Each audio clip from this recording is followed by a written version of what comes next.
आज की हमारी कहानी का नाम है खामोश दिल की गूंज। गली के उस कोने वाले घर से अक्सर एक हल्की सी हंसी की आवाज आती थी।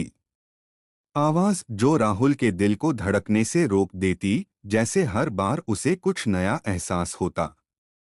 श्वेता, पड़ोस की लड़की, उसकी दुनिया का वो हिस्सा बन चुकी थी जिसे उसने कभी पाया ही नहीं था। श्वेता अपनी छोटी बहन के साथ अक्सर छत पर हंसते खिलखिलाते नजर आती। उसकी मुस्कान में राहुल की सारी दुनिया बसती थी। पर हकीकत ये थी कि राहुल और श्वेता के बीच सिर्फ एक रिश्ता था, पड़ोस का रिश्ता। राहुल 12वीं का छात्र था, पढ़ाई में ठीक ठाक, लेकिन दिल से एक कलाकार। उसे कविताएं लिखना और गिटार बजाना बहुत पसंद था। वह अक्सर अपनी कविताओं में श्वेता के बारे में लिखता, लेकिन यह सब केवल उसकी डायरी तक सीमित था। श्वेता से कभी सीधे बात करने की हिम्मत वह नहीं जुटा पाता। उसका दिन तब शुरू होता जब वह श्वेता को सुबह कॉलेज जाते हुए देखता, और रात तब खत्म होती जब वह छत से उसकी परछाई तक देख लेता। श्वेता उसकी प्रेरणा थी, लेकिन ये प्रेरणा अब जुनून बनती जा रही थी। लड़के के साथ बाइक पर जाते हुए देखा। वह लड़का शायद उसका दोस्त था, लेकिन राहुल की नज़रों में यह दृश्य किसी बवंडर से कम नहीं था।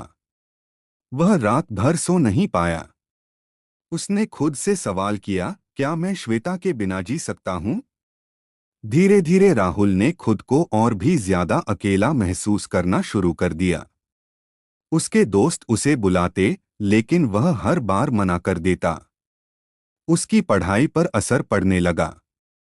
गिटार, जिसे वह सबसे ज्यादा प्यार करता था, अब कमरे के कोने में धूल खा रहा था।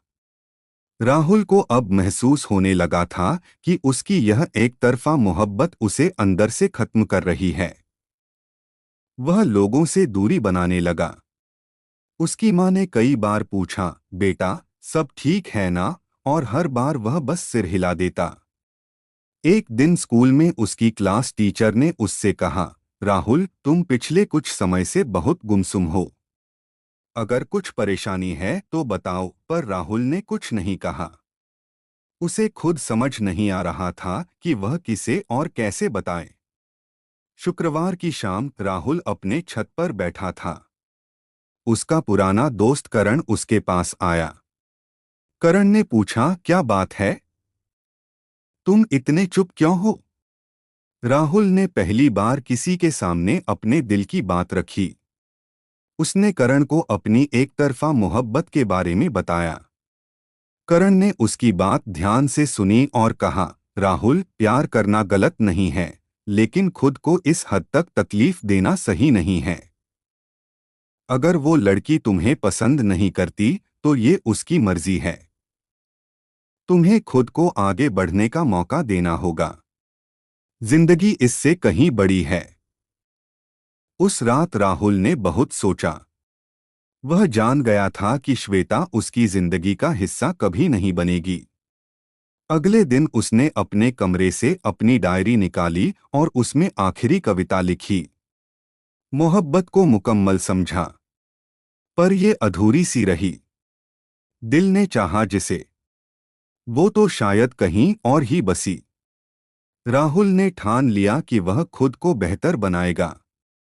उसने फिर से गिटार उठाया और दोस्तों के साथ वक्त बिताने लगा।